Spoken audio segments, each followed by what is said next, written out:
Thank you so much, everybody, for listening to my show, William Wallace for America. With me today is Senator Rick Scott from Florida. Senator, thank you so much for coming on today. It's great to be with you today. It was great to see you at CPAC. Well, I got to tell you, not only I call you Senator, but I think I don't know how to introduce you. You're previous governor, you're a businessman, you're a CEO, now you're a senator. What is your favorite title to go by? Dad. Oh, no, even better, granddad. That's really the best. We have my wife and I have been married since we were 19 years old. We have 2 daughters, 2 son-in-laws, and 7 grandkids. So the best title is really granddad. You had 7 grandkids? Yeah, You don't look they're old fun. to have that many grandkids. Yeah, grandpa's the best title. I love it. I love it. Well, Florida is a great, it's a great state.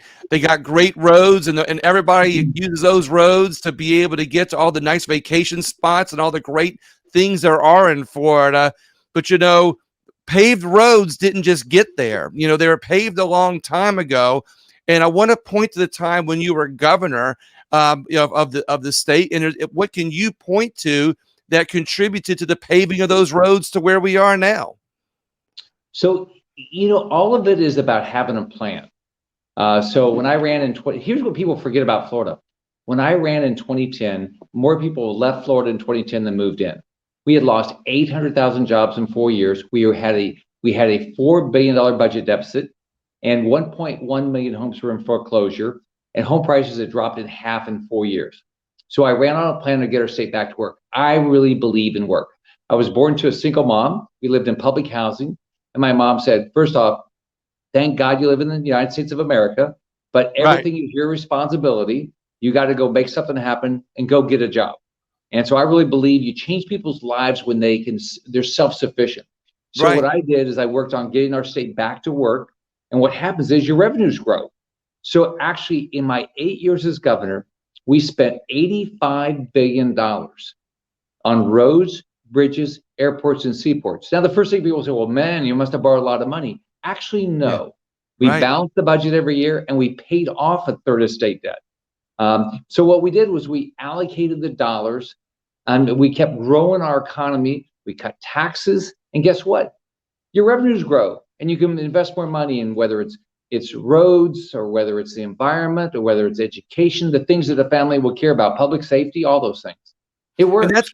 And that's why I wanted to ask you that, because a lot of people look at Florida today and they just think it's just great because it's always been great. But, when I saw and researched a little bit, and I realized with this hard work that you've done, for your state to prepare it for where it is today, I realized that not only like you said a minute ago, not only is it a work ethic, and I think work ethic is mirrored a lot, with good government. When we have good elected officials that can promote not only jobs, they're also promoting a work ethic. And when you put that skill set in the hands of the American people, great things happen like they did in Florida.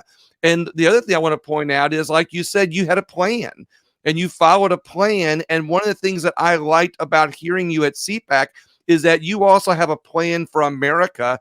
And I think it's called your 11-point plan. Is that correct? Yep. You can go to rescueamerica.com or text 22044. But here's my thought. I'm a business guy, right? Yeah. So in business, what do? You say, well, I think I could build a business. And so you write a plan, you surround yourself with a management team that, agrees that, can help you build this plan, and you do it. And you take care of your customer and you succeed. It's not easy, takes time, but you can do it. I did the exact same thing when I ran in 2010 as governor. I said, I have a 7-step plan, just 700,000 jobs over 7 years. All the economists said it was not doable. We actually did 1.7 million jobs over 8 years. So what I've done now is I've said, we've got to rescue this country. The radical left controls this country now. They control the government. They control our education system. They control many of our corporate boardrooms. They control Hollywood. We got to take our country back. So how do you do it? You write a plan. So it's 11 steps, 128 policy points. Here's what I've told people. It doesn't have to be my ideas. Here's my ideas. Let's have a fight about ideas. But when we win in November, then let's say if it's 10 things we're going to do, we got to go do them. And that's what we do in business. And so that's what I'm doing now. I'm trying to make sure, let's create the debate so we have a plan to fix this country. You know, when I listened to you on CPAC, on the stage of CPAC, and then I read your 11-point plan, you know, what I see a lot of things in here is that unites people. I don't think Right. that people in our country realize how united we actually are. And we talk about the radical left, you know, there's such a small percentage there of people that are destroying our country, but your 11-point plan, I think, unites more people. Can you go over that 11-point plan with us? Sure. You know, it's common sense. It's things that your mom told you. So first off, I was proud when my oldest grandson, when he was 4, we were at a museum and he said the Pledge of Allegiance. Our Mm, kids ought to say the Pledge of Allegiance. They ought to stand for the flag, and they should learn that this is the greatest country ever. That's yeah. number one. It is. Number two, Respect our country. You respect its laws. You respect the good things that come along with it. Number two is we should judge people not by the color of their skin, but by their character. And government should quit defining people based on their race or skin color. Why? Government should be asking you any of those things. We should secure a border. How basic. I mean, Yeah, we lock our doors not because we don't like people. It's because we want to keep people safe. It's the same with our borders. We want good people that want to live our dream come here. right. We got to downsize the size of the federal government. The federal government has grown exponentially, and we're Yeah. running unbelievable deficits. It's causing this massive inflation we're seeing, and it's causing shortages. It's causing all these problems that we're seeing now. You know, we've got to make sure that we take care of our country first. How can we take care of another country if we can't take care of ourselves? We got to be energy independent. Right. You know, it's just basic common sense things. If it can be done locally, it should be done locally. It should not be done at the federal level. On abortion, I mean, it's a baby. The Yeah. Democrats just voted that you could abort a baby the moment before birth. That's not what we think. I mean, let's all remember, and we shouldn't be letting men play in women's sports. It's killing women's sports. So Yep. it's just basic stuff like that.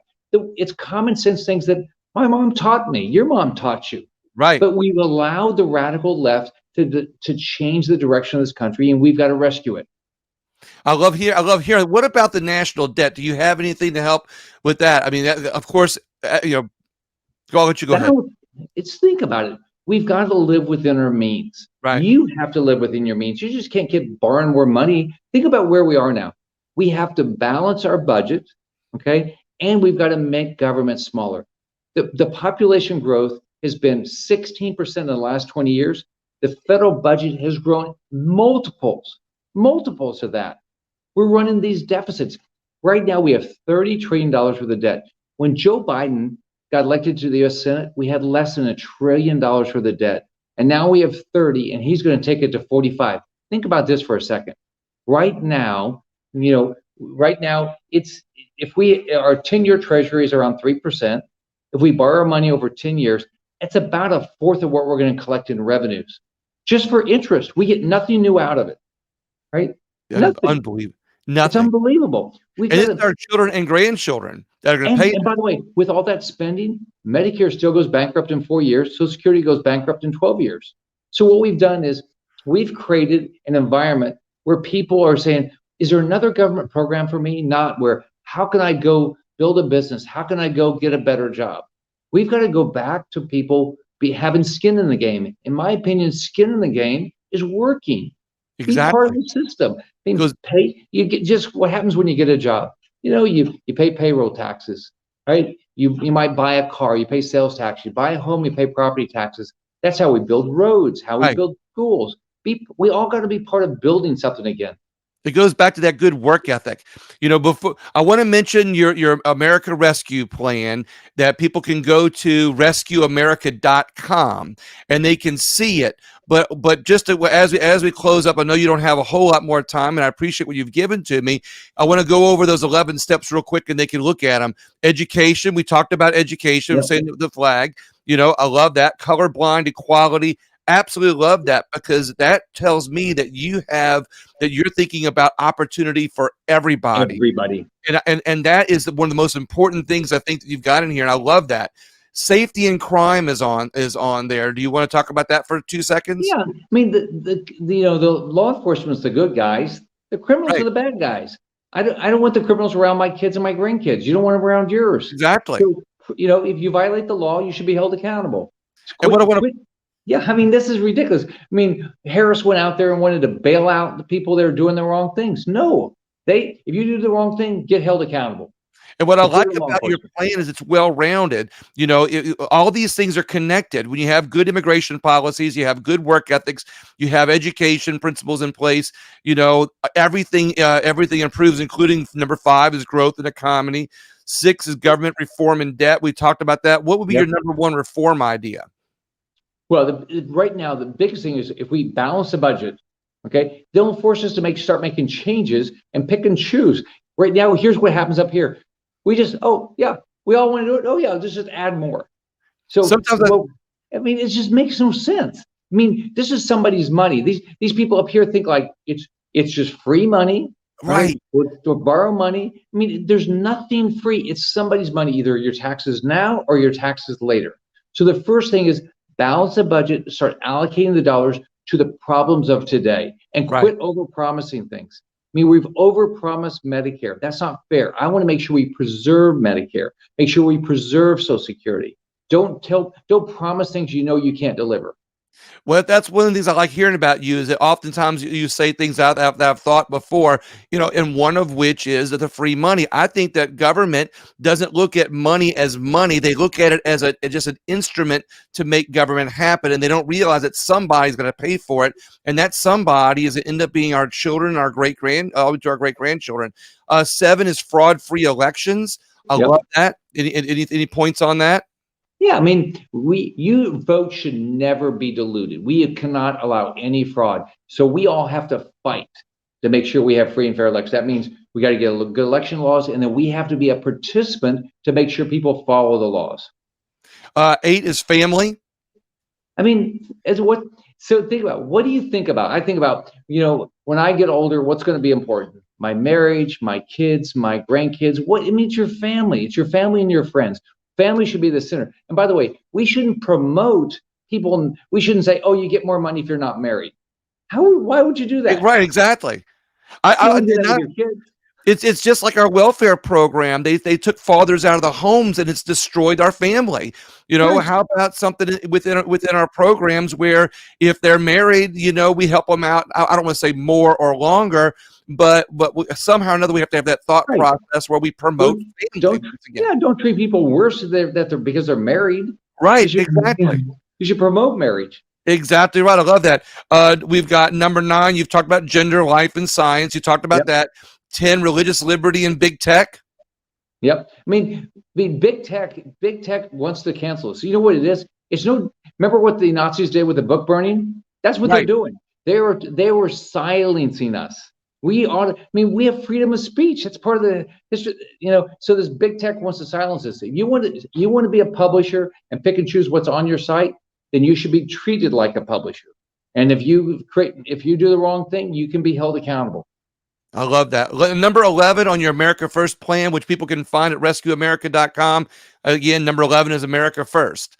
We got to take care of ourselves. We got to be self-sufficient before we can help it. If we want to help Ukraine, like I want to make sure that we beat Russia. But guess what? If we don't have our own fiscal house in order, how can we help somebody else?